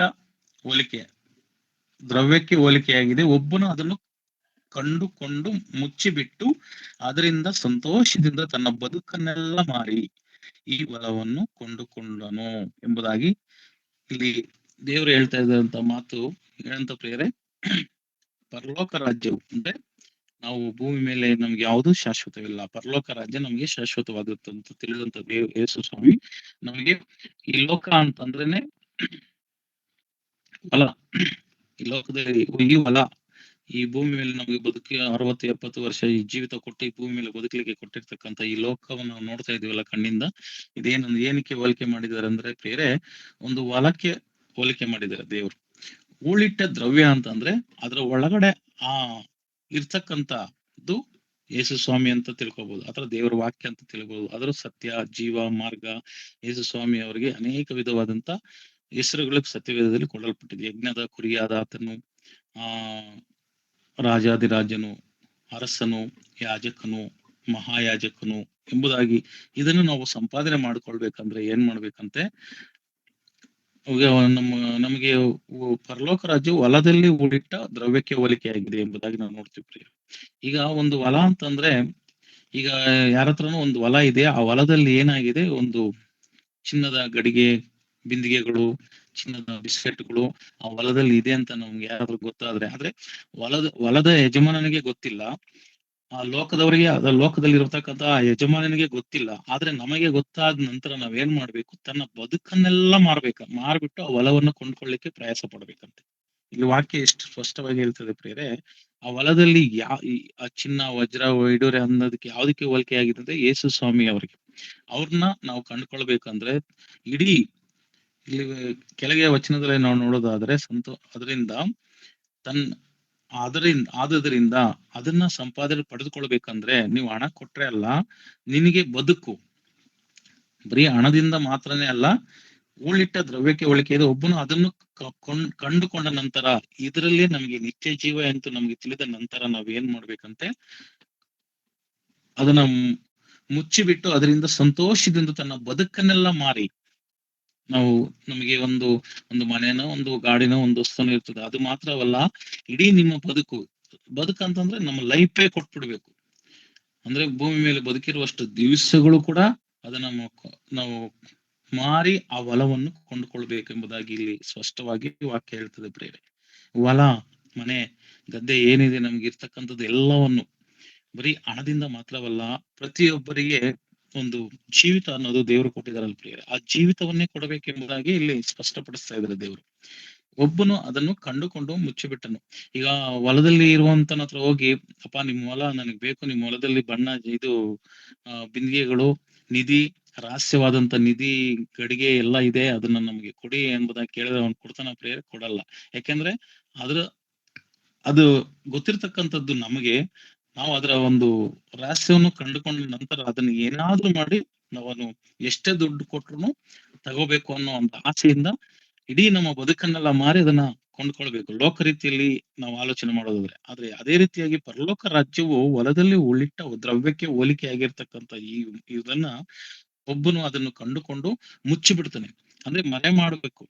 ಆ ನಮಗೆ ನಿತ್ಯ ರಾಜ್ಯ ಸಿಗ್ತದೆ, ಇಲ್ಲ ಅಂತಂದ್ರೆ ನಾವು ಪಾತಾಳ ಲೋಕದಲ್ಲಿ ಹೋಗಿ ಯಾತನೆ ಪಡಬೇಕಾಗೋ ಸಂದರ್ಭ ಬರ್ತದೆ ಎಂಬುದಾಗಿ ಆಲೋಚನೆ ಮಾಡಬೇಕು.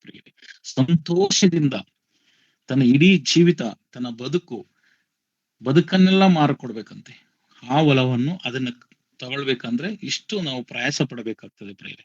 ಅಂದ್ರೆ ನಮ್ಮ ಜೀವಿತವೇ ಕಳೆದುಕೊಂಡ್ರು ಯೇಸು ಸ್ವಾಮಿನ ಸಂಪಾದನೆ ಮಾಡ್ಬೇಕೆಂಬುದಾಗಿ ಅರ್ಥ ಪ್ರಿಯರೇ.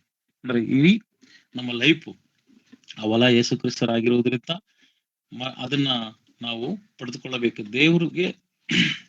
ದೇಹವನ್ನು ದೇವರಿಗೆ ನಾವು ಕೊಟ್ಟು ಜೀವಿಸಬೇಕೆಂಬುದಾಗಿ ಪ್ರಿಯರಾದ ದೇವರ ಮಕ್ಕಳೇ, ದೇವರು ಹೇಳುವಂತ ಮಾತು ಇಡೀ ನಾವು ಹಣದಿಂದ ಮಾತ್ರವಲ್ಲ, ಇಡೀ ನಮ್ಮ ಜೀವಿತನ ಕೊಡಬೇಕು ಎಂಬುದಾಗಿ ದೇವ್ರ ಮಾತು ನಮಗೆ ಸ್ಪಷ್ಟಪಡಿಸುತ್ತಿರುವಾಗ, ರೋಮಾಪುರದ ಪತ್ರಕ್ಕೆ 12ನೇ ಅಧ್ಯಾಯ 1ನೇ ವಚನ ನೋಡೋಣ ಪ್ರಿಯರೇ.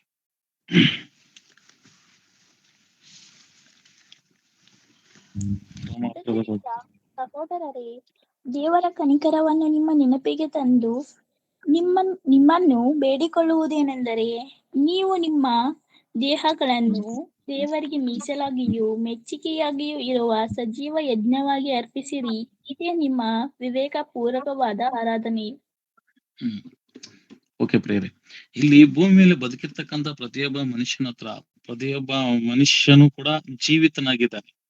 ಇಲ್ಲಿ ದೇವರು ಸ್ಪಷ್ಟವಾಗಿ ಹೇಳ್ತಾ ಇದ್ರೆ, ಆದ್ದರಿಂದ ಸಹೋದರರೇ, ದೇವರು ನಮ್ಮನ್ನು ಬದುಕಿಸಿರ್ತಕ್ಕಂಥದ್ದು, ನಮಗೆ ಪ್ರಾಣ ಕೊಟ್ಟಿರ್ತಕ್ಕಂಥದ್ದು, ನಮ್ಮನ್ನು ಜೀವಿಸುವಂತೆ ಮಾಡುತ್ತಿರುವಂತದ್ದು, ನಮಗೆ ಅನ್ನ, ನೀರು, ಗಾಳಿ, ಆಹಾರ ಎಲ್ಲವನ್ನು ಕೊಟ್ಟು ಸಾಕಿ ಸಲಹುತ್ತಿರುವಂತದ್ದು, ಅದೆಲ್ಲ ದೇವರ ಕನಿಕರದಿಂದ ನಾವು ಬದುಕ್ತಾ ಇದ್ವಿ, ಜೀವಿಸ್ತಾ ಇದ್ವಿ ಎಂಬುದಾಗಿ ಆಲೋಚನೆ ಮಾಡಿ ಕನಿಕರವನ್ನು ನೆನಪಿಗೆ ತಂದುಕೊಂಡು ನಿಮ್ಮನ್ನು ಬೇಡಿಕೊಳ್ಳುವುದೇನೆಂದ್ರೆ, ಅಪೊಸ್ತಲನಾದ ಪೌಲನು ರೋಮಾಪುರದ ಸಭೆಗೆ ಹೇಳುತ್ತಿರುವಂತ ಮಾತು ನೋಡಿ ಪ್ರಿಯ, ಎಷ್ಟು ಸ್ಪಷ್ಟವಾಗಿ ಹೇಳ್ತಾರೆ. ಅವ್ರು ಬೇಡ್ಕೊಳ್ತಾ ಇದ್ದಾರೆ, ತಂದೆಯಾದ ದೇವರ ಬಳಿಯಲ್ಲಿ ಪ್ರಾರ್ಥನೆ ವಿಜ್ಞಾಪನೆಗಳನ್ನು ಸಲ್ಲಿಸುತ್ತಿದ್ದ ಪ್ರಕಾರ ಜನರ ಹತ್ರ ನಿಮ್ಮನ್ನು ನಾನು ಬೇಡ್ಕೊಳ್ತಾ ಇದ್ದೀನಿ. ಏನಂತ? ನೀವು ನಿಮ್ಮ ದೇಹಗಳನ್ನು, ಇಲ್ಲಿ ನಾವು ದೇಹಗಳು ಯಾವುದಂದ್ರೆ ನಮಗೆ ಆತ್ಮಕ್ಕೆ ಅದು ಒಂದು ಸೇವೆಗೋಸ್ಕರ ಇರ್ತಕ್ಕಂಥ ಒಂದು ದೇವರ ದೂತ, ಅಂದ್ರೆ ಸೇವಕರು. ನಮ್ಮ ಬೆಳಗಿನ ಜಾವದಲ್ಲಿ ಪ್ರತಿ ಮುಂಜಾನೆಯಲ್ಲಿ ಪ್ರಾರ್ಥನೆಗೆ ಅದನ್ನ ನಾವು ತಟ್ಟಿ ಎಬ್ಬಿಸ್ಬೇಕು. ಒಂದು ಯಜಮಾನ ಕೆಲಸಗಾರನ ಯಾಕೆ ಇಟ್ಕೊಂತಾನಂತಂದ್ರೆ, ನೀವು ಕೆಲಸ ಮಾಡ್ಬೇಕು, ಎದಳಿ. ಆ ಮಲಗಿದ್ರು ಕೂಡ ನಾವು ಈ ಶರೀರವನ್ನು ಎಬ್ಬರಿಸಿ ದೇವರ ವಾಕ್ಯವನ್ನ, ಅಂದ್ರೆ ಈ ಅನ್ನವನ್ನ ಸಂಪಾದನೆ ಮಾಡಿಕೊಳ್ಳುವುದಕ್ಕೋಸ್ಕರ ಪ್ರತಿ ಮುಂಜಾನೆಯಲ್ಲಿ ಗೂಗಲ್ ಮೀಟ್ ಅಲ್ಲಿ ಅನೇಕ ದೇವ ಸೇವಕರು ಒಳ್ಳೆ ಒಳ್ಳೆ ಮಾತುಗಳು ಹೇಳುತ್ತಿರುವಂತಹ ಈ ಸಮಯದಲ್ಲಿ ಆ ಪರಲೋಕವನ್ನು ನಾವು ಪಡೆದುಕೊಳ್ಬೇಕಂದ್ರೆ, ಆ ನಿತ್ಯ ರಾಜ್ಯವನ್ನು ಪಡೆದುಕೊಳ್ಬೇಕಂದ್ರೆ, ನಾವು ವಿಶ್ರಾಂತಿ ಅಲ್ಲಿ ನಮಗೆ ಸಿಗಬೇಕಂದ್ರೆ, ನಮಗೆ ಶಾಶ್ವತವಾದಂತ ಒಂದು ಪಟ್ಟಣ ಸಿಗಬೇಕಂದ್ರೆ ನಾವೇನ್ ಮಾಡಬೇಕು? ಪ್ರತಿ ಮುಂಜಾನೆಯಲ್ಲಿ ನಮ್ಮ ದೇಹಗಳನ್ನು ದೇವರಿಗೋಸ್ಕರ ಮೀಸಲಾಗಿಡಬೇಕು. ಅಂದ್ರೆ ನಾವೇನ್ ಮಾಡ್ಬೇಕು? ಪ್ರತಿ ಮುಂಚಾನೆಯಲ್ಲಿ ಆ ದೇಹವನ್ನ ತಟ್ಟಿ ಎಬ್ಬರಿಸ್ಬೇಕು. ಆಲಸ್ಯ ಈ ಶರೀರ ಒಪ್ಪಲ್ಲ, ಆದ್ರೂನು ಅದನ್ನ ತಟ್ಟಿ ಎಬ್ಬಿಸ್ಬೇಕು. ಒಳ್ಳೆ ಮಾತು ಬರ್ತದೆ, ಇದನ್ನ ನನಗೆ ಅವಶ್ಯಕತೆ, ಇದು ಬಂಗಾರಕ್ಕಿಂತ ವಜ್ರಕ್ಕಿಂತ ಅಪರಂಜಿಗಿಂತ ಶ್ರೇಷ್ಠವಾದಂತ ಮಾತುಗಳು ಪ್ರತಿ ಮುಂಜಾನೆಯಲ್ಲಿ ಪ್ರತಿ ಸೇವಕರ ಮೂಲಕ ದೇವರ ಸತ್ಯವೇದದ ಮೂಲಕ ನಮ್ಗೆ ತಿಳಿಸಲ್ಪಡುತ್ತಿರುವ ಸಮಯದಲ್ಲಿ ನಾವು ಸೋಂಬೇರಿಗಳ ನಿದ್ದೆ ಮಾಡಬಾರದು ಅನ್ನೋ ಉದ್ದೇಶದಲ್ಲಿ ಅದನ್ನ ಕಂಡ್ಕೊಳ್ಬೇಕು ಎಂಬುದಾಗಿ. ಅಂದ್ರೆ ಬರೀ ಹಣ ಕೊಟ್ರೆ ಮಾತ್ರ ಅಲ್ಲ, ಪ್ರತಿಯೊಬ್ಬರಿಗೂ ಜೀವಿತ ದೇವರು ಕೊಟ್ಟಿರುವಾಗ ಆ ಜೀವಿತದ ಮೂಲಕ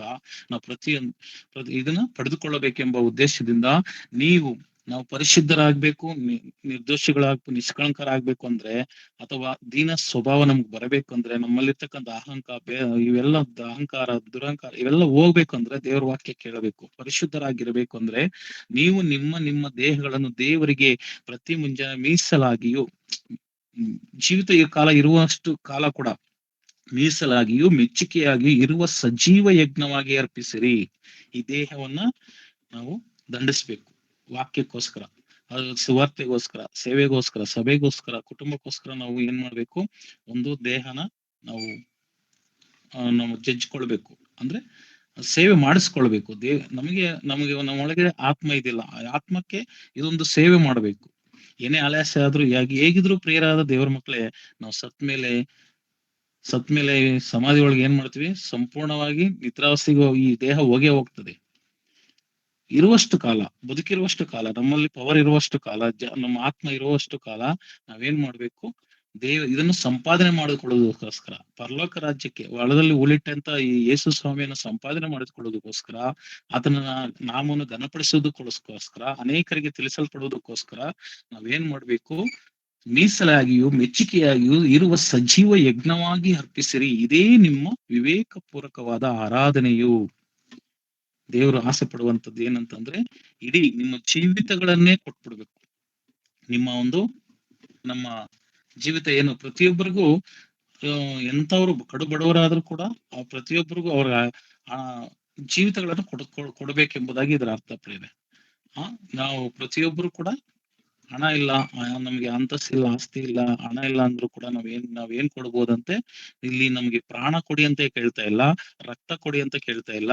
ನಿಮ್ಮ ಜೀವಿತಗಳನ್ನು, ನಿಮ್ಮ ಹೃದಯಗಳನ್ನು ದೇವರಿಗಾಗಿ ಸಮರ್ಪಿಸಿರಿ.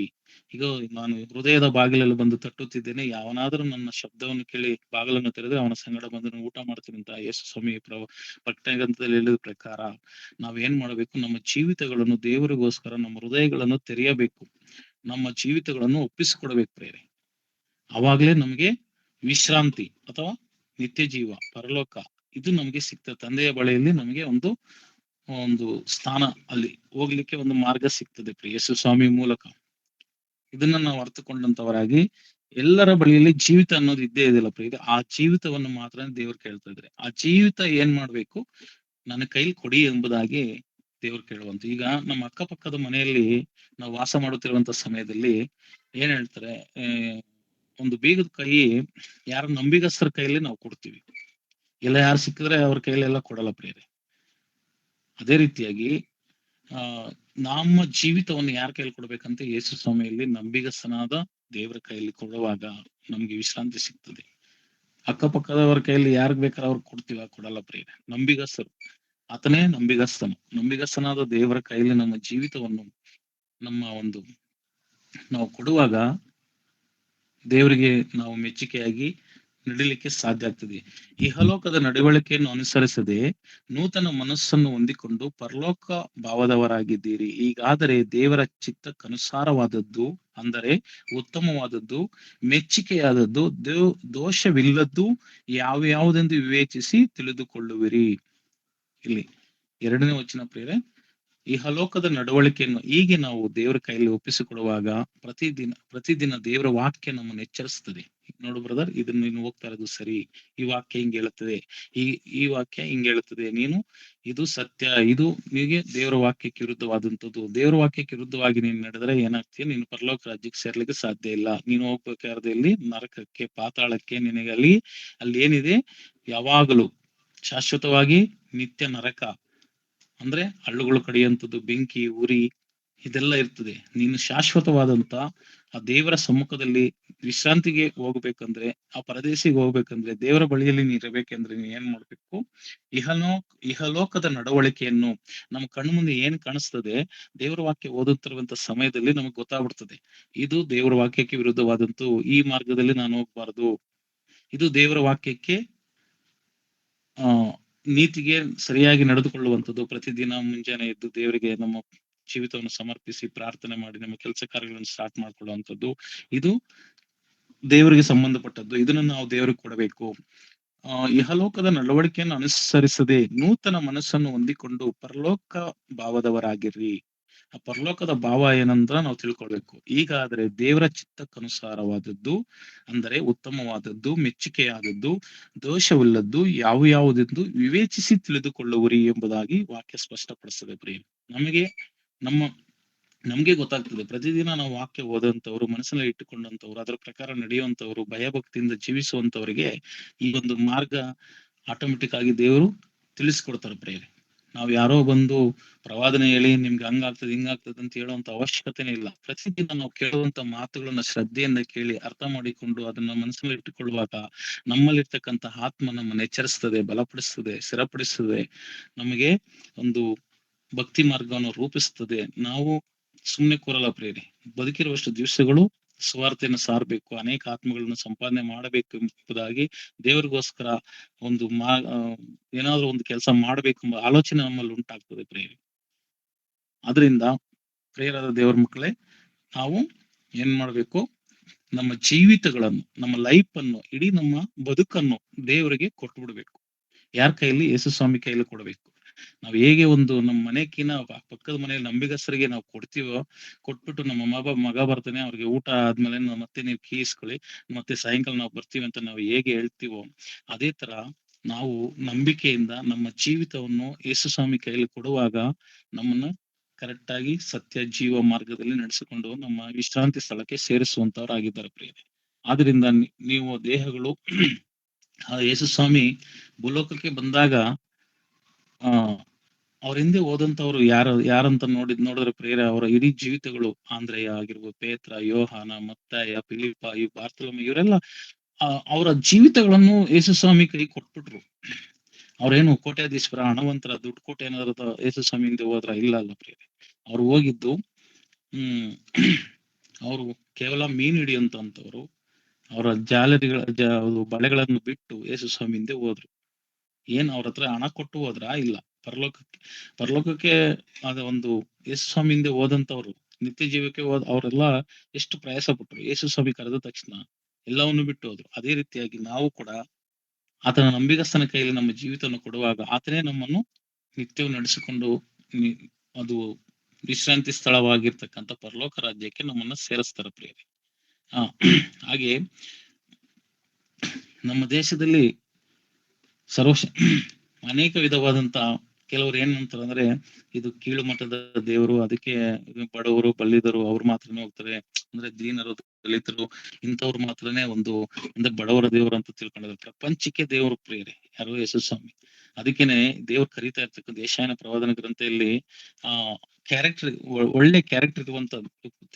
ದೇಶದಲ್ಲಿ ಪ್ರಪಂಚದಲ್ಲಿ ಏನೋ 330 ಕೋಟಿ ದೇವರುಗಳು ಇರುವಾಗ ಕ್ಯಾರೆಕ್ಟರ್ ಇರುವಂತ ದೇವರು ಯೇಸು ಸ್ವಾಮಿ ಒಬ್ಬರೇ ಪ್ರಿಯ. ಯೇಸು ಸ್ವಾಮಿಯಲ್ಲಿ ಅಂತ ಗುಣಗಳು ಆತನ ಏನು, ನಿಮ್ಮ ಹಣ ಕೊಡಿ, ನಿಮ್ಮ ಆಸ್ತಿ ಕೊಡಿ, ಅಂತಸ್ತು ಕೊಡಿ ಅಂತ ಕೇಳ್ತಾ, ನಿಮ್ಮ ಹೃದಯಗಳನ್ನು ಕೊಡಿ, ನಿಮ್ಮ ಒಂದು ಭವಿಷ್ಯತ್ತನ್ನ ನಾನು ರೂಪಿಸ್ತೀನಿ ಅಂತ ಕ್ಯಾರೆಕ್ಟರ್ ಇರುವಂತವ್ರು ಒಬ್ಬರೇ ಪ್ರಪಂಚದಲ್ಲಿ ಯೇಸು ಸ್ವಾಮಿ ಒಬ್ಬರೇ ಮಾತ್ರ. ಪ್ರಿಯರಾದ ದೇವಮುಖ, ಇನ್ನೊಂದ್ ಸರಿ ಆ ವಾಕ್ಯವಾದನ್ನ ಆ ಯೆಶಾಯನ ಪ್ರವಾದನ ಗ್ರಂಥ 55ನೇ ಅಧ್ಯಾಯ ನಿಮ್ಮ 1ನೇ ವಚನ. ಯೆಶಾಯನ ಗ್ರಂಥ, ಎಲೈಸ್, ಬಾಯಾರಿದ ಸಕಲ ಜನರೇ ನೀರಿನ ಬಳಿಗೆ ಬನ್ನಿರಿ, ಹಣವಿಲ್ಲದವನು ಸಹ ಬರಲಿ. ಈ ಮಾತಿನ ಅರ್ಥ ಆಯ್ತಲ್ಲ ಪ್ರಿಯರೇ? ಎಲೈಸ್ ಬಾಯಾರಿದ ಸಕಲ ಜನರೇ, ನೀರಿನ ಬಳಿಗೆ ಬನ್ನಿರಿ, ಹಣವಿಲ್ಲದವನು ಸಹ ಬರಲಿ, ಬನ್ನಿರಿ, ಕೊಂಡುಕೊಳ್ಳಿರಿ, ಉಣ್ಣಿರಿ, ಬಂದು ದ್ರಾಕ್ಷಾರಸವನ್ನು ಹಾಲನ್ನು ಹಣವಿಲ್ಲದೆ ಕ್ರಯವಿಲ್ಲದೆ ತೆಗೆದುಕೊಳ್ಳಿರಿ. ಆಹಾರವಲ್ಲದಕ್ಕೆ ಹಣವನ್ನು ಯಾಕೆ ವ್ಯಯ ಮಾಡುತ್ತೀರಿ? ತೃಪ್ತಿಗೊಳ್ಳದ ಪದಾರ್ಥಕ್ಕೆ ನಿಮ್ಮ ದುಡಿತವನ್ನು ವೆಚ್ಚ ಮಾಡುವುದೇಕೆ? ಕಿವಿಗೊಟ್ಟು ನನ್ನ ಮಾತನ್ನು ಕೇಳಿರಿ, ಒಳ್ಳೆಯದನ್ನೇ ಉಂಡು ಆನಂದ ಪಡಿರಿ, ಮೃಷ್ಟಾನ್ನದಲ್ಲಿ ಆನಂದ ಪಡಿರಿ. ಕಿವಿಯನ್ನು ಇತ್ತ ತಿರುಗಿಸಿರಿ, ನನ್ನ ಬಳಿಗೆ ಬನ್ನಿರಿ, ಆಲಿಸಿರಿ, ಬದುಕಿ ಬಾಳುವಿರಿ ಎಂಬುದಾಗಿ ದೇವರ ವಾಕ್ಯದಲ್ಲಿ ಸ್ಪಷ್ಟವಾಗಿ ಹೇಳ್ತದೆ ಪ್ರಿಯರೇ. ನಾವು ಲೋಕದಲ್ಲಿ ಜೀವಿಸುತ್ತಿರುವಂತ ದಿವಸಗಳನ್ನು ವ್ಯರ್ಥವಾಗಿ ನಮ್ಮ ದುಡಿಮೆಯನ್ನು ವ್ಯರ್ಥವಾಗಿ ದುಡಿತೀವಿ. ಎಷ್ಟು ಕೋಟಿ ಸಂಪಾದನೆ ಮಾಡಿದ್ರು ಪ್ರಾಣ ನಷ್ಟವಾಗಿ ನರ್ಕಕ್ಕೆ ಹೋದ್ರೆ ಏನು ಪ್ರಯೋಜನ ಪ್ರಿಯರೇ? ನಿತ್ಯ ರಾಜ್ಯಕ್ಕೆ ಹೋಗ್ಬೇಕು, ವಿಶ್ರಾಂತಿಗೆ ಹೋಗ್ಬೇಕು ಅಂತಂದ್ರೆ ನಾವ್ ಏನ್ ಮಾಡ್ಬೇಕು? ಬರೀ ದುಡ್ಡು ಮಾತ್ರ ನೋಡ್ಕೊಂಡು ಹೋದ್ರೆ ಆಗಲ್ಲ. ನಮ್ಮ ಜೀವಿತಗಳನ್ನು ದೇವರಿಗೆ ಭಯಭಕ್ತಿಯಿಂದ ನಡೆಸಿಕೊಂಡು ದೇವರ ಒಂದು ರಾಜ್ಯಕ್ಕೆ ಸೇರುವಾಗ ನಮ್ಮ ನಾವೇನು ಆನಂದ, ಒಳ್ಳೆಯದನ್ನು ಉಂಡು ಮೃಷ್ಟಾನ್ನದಲ್ಲಿ ಆನಂದ ಪಡುವಿರಿ ಎಂಬುದಾಗಿ ಅಲ್ಲಿ ನಮ್ಗೆ ಸಿಕ್ಕಂತದ್ದು ಇಲ್ಲಿ ಒಂದರಷ್ಟು ನಮ್ಗೆ ಸಂತೋಷ, ಅಲ್ಲಿ 100ರಷ್ಟು ಸಂತೋಷ, ಸುಖ, ಶಾಂತಿ, ನೆಮ್ಮದಿ ಅಲ್ಲಿ ಸಿಗ್ತದೆ ಎಂಬುದಾಗಿ ದೇವರ ವಾಕ್ಯ ನಮ್ಗೆ ಸ್ಪಷ್ಟಪಡಿಸ್ತದೆ ಅಲ್ ಪ್ರಿಯರೇ. ಕೊನೆಯದಾಗಿ ಒಂದು ವಚನವನ್ನು ಓದೋಣ ಪ್ರಿಯರೇ.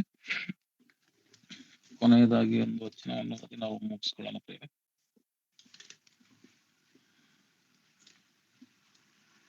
ರೋಮಾಪುರದ ಬರುತ್ತ ಪತ್ರಿಕೆ 8ನೇ ಅಧ್ಯಾಯ 35ನೇ ವಚನ.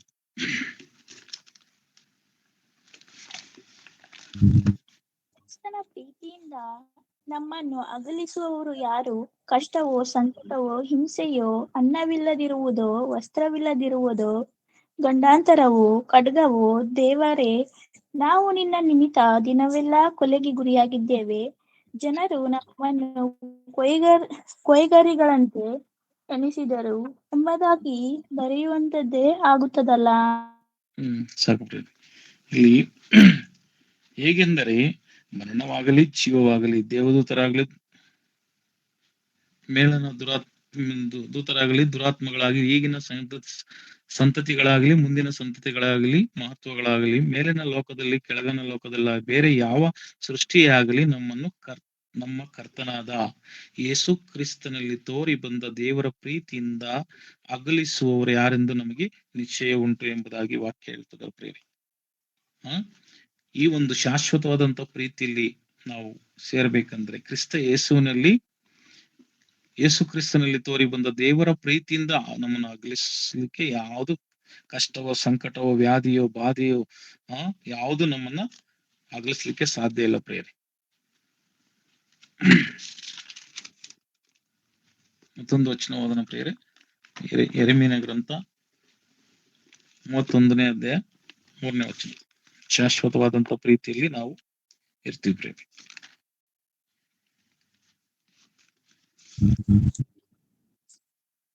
ಅದಕ್ಕೆ ದರ್ಶನ ಕೊಟ್ಟು ಹೀಗನ್ನುವನು, ನಾನು ನಿನ್ನನ್ನು ಪ್ರೀತಿಸಿರುವುದು ಶಾಶ್ವತ ಪ್ರೇಮದಿಂದಲೇ.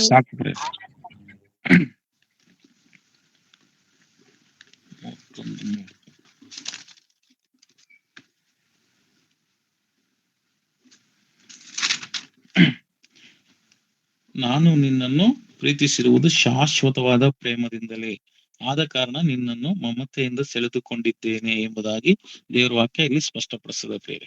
ಇಲ್ಲಿ ಹಣದಿಂದ ಅಲ್ಲದೆ ಕೊಂಡುಕೊಳ್ಳುವಂತ ವಸ್ತು ಅಂದ್ರೆ ನಮ್ಮ ಜೀವಿತಗಳನ್ನು ದೇವರಿಗೋಸ್ಕರ ಸಮರ್ಪಿಸುವಾಗ, ದೇವರು ಕೈಲಿ ನಮ್ಮನ್ನು ಕೊಡುವಾಗ, ದೇವರು ನಮ್ಮನ್ನ ಅದನ್ನ ಚಿತ್ತಕ್ಕನುಸಾರವಾಗಿ ನಮ್ಮನ್ನು ಅನುದಿನವೂ ಅನುಕ್ಷಣವೂ ನಮ್ಮನ್ನು ನಡೆಸ್ತಾರೆ ಪ್ರೇರೆ. ಯಾಕೆಂತಂದ್ರೆ ಪ್ರತಿಯೊಬ್ಬರ ಜೀವಿತದಲ್ಲೂ ದೇವರು ನಮ್ಮನ್ನ ಅಗಲಿದ್ರೆ ಬಹಳ ನಷ್ಟ, ನಮ್ಗೆ ನೋವನ್ನು ಉಂಟು ಮಾಡುವಂತ ರೋಗ ಬಾಧೆಗಳು ಉಂಟಾಗ್ತದೆ ಪ್ರೇರೆ. ಅದೇ ದೇವ್ರನ್ನ ನಾವು ಯಾವಾಗ್ಲೂ ಅಂಟುಕೊಂಡು ಅದನ್ನ ವಾಕ್ಯವನ್ನು ಅಂಟುಕೊಂಡು ಜೀವಿಸುತ್ತಿರುವಂತ ಸಮಯದಲ್ಲಿ ನಾವು ಎಚ್ಚರಿಸಿಕೊಂಡು, ನಮ್ಮನ್ನು ನಾವೇ ಆಧರಿಸಿಕೊಂಡು, ನಮ್ಮನ್ನು ನಾವು ಸಂತೈಸಿಕೊಂಡು ನಾವು ಭಯಭಕ್ತಿಯಿಂದ ಜೀವನ ಮಾಡ್ಲಿಕ್ಕೆ ಸಾಧ್ಯ ಆಗ್ತದೆ ಪ್ರೇರೆ. ಯಾಕೆಂತಂದ್ರೆ ನಾವು ಯಾವಾಗ ದೇವರನ್ನ ನಾವು ದೂರ ಮಾಡ್ಕೊಳ್ತೀವೋ, ಅದು ಯೇಸು ಸ್ವಾಮಿನ ಅಥವಾ ದೇವರ ಮಾತುಗಳನ್ನ, ಪ್ರಾರ್ಥನೆಗಳನ್ನ, ಸಭೆಯನ್ನ ದೂರ ಮಾಡ್ಕೊಂಡು ಜೀವನ ಮಾಡ್ತೀವೋ, ಇಲ್ಲ ಸಲ್ಲದ ಬಾಧೆಗಳು, ಕಷ್ಟಗಳು, ಹಿಂಸೆಗಳು, ರೋಗಗಳು, ಬಾಧೆಗಳು ಪ್ರತಿಯೊಂದು ನಾವು ಅನುಭವಿಸಬೇಕಾಗ್ತದೆ ಪ್ರೇರಿ. ನಮ್ಮ ಜೀವಿತವನ್ನು ಆತನ ಕೈಲಿ ಕೊಡುವಾಗ, ಆತನ ಚಿತ್ತಕ್ಕೆ ಒಪ್ಪಿಸಿಕೊಡುವಾಗ, ಆತನ ಚಿತ್ತಕ್ಕೆ ಅನುಸಾರವಾಗಿ ನಮ್ಮನ್ನು, ನಮ್ಮ ಕುಟುಂಬಗಳನ್ನು, ನಮ್ಮ ಸಭೆಯನ್ನು, ನಮ್ಮ ಒಂದು ಬದುಕನ್ನು, ನಮ್ಮ ಆರೋಗ್ಯವನ್ನು ಪ್ರತಿಯೊಂದು ಕೂಡ ಮೊದಲು ನೀವು ದೇವರ ರಾಜ್ಯಕ್ಕೋಸ್ಕರ, ನೀತಿಗೋಸ್ಕರ ತವಕಪಟ್ಟಿರಿ, ನಾವೆಲ್ಲವನ್ನು ನಾನು ಕೊಡ್ತೀನಿ ಎಂಬುದಾಗಿ ದೇವರು ವಾಗ್ದಾನ ಮಾಡಿದಂತ ದೇವರು, ನಾವು ಆತನ ವಾಕ್ಯಗಳಿಗೆ ವಿಧೇಯರಾಗಿದ್ದೇವ, ಆತನ ಆಜ್ಞೆಗಳನ್ನು ಭಯಭಕ್ತಿಯಿಂದ ಕೈಗೊಂಡು ನಡೀತಾ ಇದೀವ, ಆತನ ಹೇಳಿದಂತ ಮಾತಿನ ಪ್ರಕಾರ ನಡೀತಾ ಇದೀವಿ ಎಂದು ನಮ್ಮನ್ನು ನಾವು ವಿಚಾರಿಸಿಕೊಂಡು ಹೋಗ್ತಾ ಇರುವಂತ ಸಮಯದಲ್ಲಿ ದೇವರು ನಮ್ಮ ಕೆಲಸವನ್ನ ಮಾಡಿ ಮುಗಿಸ್ತಾರೆ ಪ್ರಿಯ. ಅದರಿಂದ ಪ್ರಿಯರಾದ ದೇವರ ಮಕ್ಕಳೇ, ನಮಗೆ ಒಂದು ಒಳ್ಳೆಯ ಸಭೆಯನ್ನು ಕೊಟ್ಟಿದ್ದಾರೆ, ಸಭೆ ಅನ್ಯೋನ್ಯತೆಯನ್ನು ಕೊಟ್ಟಿದ್ದಾರೆ, ಒಂದೇ ಒಳ್ಳೆಯ ಸತ್ಯ ವಾಕ್ಯವನ್ನು ತಿಳಿಸುವಂತ ಸೇವಕರುಗಳನ್ನು ಕೊಟ್ಟಿದ್ದಾರೆ. ಇಂಥ ಒಂದು ಅವಕಾಶಗಳು ದೇವರು ನಮಗೆ ಈ ಒಂದು ಕಾಲದಲ್ಲಿ, ಈ ಒಂದು ಸಮಯದಲ್ಲಿ, ಈ ಒಂದು ಪಟ್ಟಣದಲ್ಲಿ, ಒಂದು ಗ್ರಾಮದಲ್ಲಿ, ನಮ್ಮ ನೆರೆಯವರ ಮಧ್ಯದಲ್ಲಿ ನಮಗೆ ಕೊಟ್ಟಿರ್ತಕ್ಕಂಥ ನಾವು ಭಾಗ್ಯವಂತರೆಂಬುದಾಗಿ ತಿಳ್ಕೊಂಡು ಪ್ರಿಯರೇ, ನಾವು ಮುಂದಿನ ಜೀವಿತವನ್ನು ಪ್ರಯಾಣ ಮಾಡೋಣ ಪ್ರಿಯರೇ.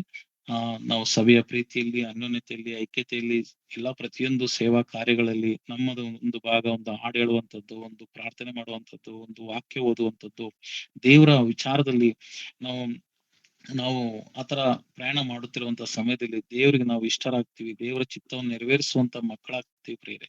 ಆದ್ರಿಂದ ಕೇಳಿದಂತ ವಾಕ್ಯಗಳಿಗೆ ಅನುಸಾರವಾಗಿ ನೀವೆಲ್ಲರೂ ನಿಮ್ಮ ಹೃದಯಗಳನ್ನು ಸಮರ್ಪಿಸಿ, ಯಾಕೆಂದ್ರೆ ನಾವು ದೇವ್ರ ಕೈ ಬಿಟ್ರೆ ನಮ್ಮ ಜೀವಿತ ಅಲ್ಲ ಕಲ್ಲಲು ಆಗ್ತದೆ ಪ್ರಿಯರೇ. ಕ್ಷಣ ಮಾತ್ರ ದೇವ್ರ ನಮ್ಮ ಮನೆಯನ್ನು ಕೈ ಬಿಟ್ರೆ ನಮ್ಮ ನರಕದ ಬಗ್ಗೆ ಅಷ್ಟು ಭಯಂಕರವಾಗಿ ನಮ್ಗೆ ದೇವರ ವಾಕ್ಯ ಸ್ಪಷ್ಟವಾಗಿ ತಿಳಿಸಲ್ಪಡುವಂತ ಸಮಯದಲ್ಲಿ ನಮಗೆ ಭಯ ಉಂಟಾಗ್ಬೇಕು.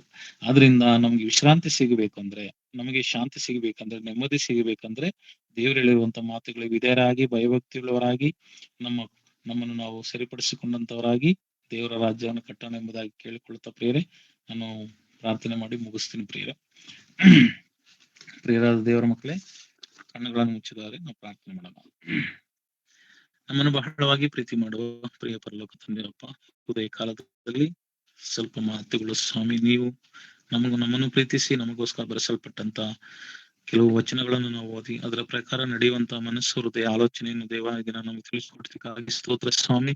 ಕೇಳಿದ ವಾಕ್ಯಗಳಿಗೆ ಅನುಸಾರವಾಗಿ ನಾವು ಕೇಳಿದ ಪ್ರಕಾರ ಬಿಟ್ಟು ಬಿಡದೆ ಸ್ವಾಮಿ, ಅದನ್ನು ನಮ್ಮ ಜೀವಿತದಲ್ಲಿ ಅಳವಡಿಸಿಕೊಂಡು ತಂದೆ, ಹಣ ಅಲ್ಲ, ಆಸ್ತಿ ಅಲ್ಲ, ಅಂತಸ್ತಲ್ಲ, ಇಡೀ ನಮ್ಮ ಜೀವಿತ, ನಮ್ಮ ಬದುಕು, ನಮ್ಮ ಒಂದು ಲೈಫ್ ಅನ್ನು ನಿಮ್ಮ ಹಸ್ತದಲ್ಲಿ ಕೊಡುವಾಗ ಸ್ವಾಮಿ, ನೀವು ನಾಯಕನಾಗಿ, ಅರಸನಾಗಿ, ಒಡೆಯನಾಗಿ, ವಿಮೋಚಕನಾಗಿ ನಮ್ಮನ್ನು ನಡೆಸುವಂತ ದೇವರು ನೀನಾಗಿರುವುದಕ್ಕಾಗಿ ನಿಮ್ಮ ಹಸ್ತದಲ್ಲಿ ನಮ್ಮ ಪ್ರಾಣಾತ್ಮ, ಶರೀರ, ವಾಯಾಂಗಾಂಗಗಳು ನಿನ್ನ ಪಾದ ಸನ್ನಿಧಾನದಲ್ಲಿ ತಗ್ಗಿಸಿ ಒಪ್ಪಿಸಿ ಕೊಡ್ತಾ ಇದೀವಪ್ಪ. ನೀವು ನಮ್ಮನ್ನು ನಡೆಸು ಸ್ವಾಮಿ, ನೀವು ನಾವಿಕನಾಗಿ ನಮ್ಮನ್ನು ನಡೆಸಬೇಕೆಂದು, ಯಜಮಾನನಾಗಿ ನಮ್ಮನ್ನು ನಡೆಸಬೇಕೆಂದು, ಅನುದಿನವೂ ಅನುಕ್ಷಣವೂ ಅನುದಿನದ ಆಹಾರವೂ ಅಗತ್ಯವೂ ಎಲ್ಲಾ ಕೊರತೆಗಳನ್ನು ನೀವು ನೀಗಿಸುವಂತ ದೇವರು ನೀನಾಗಿದ್ದೀರ ಸ್ವಾಮಿ.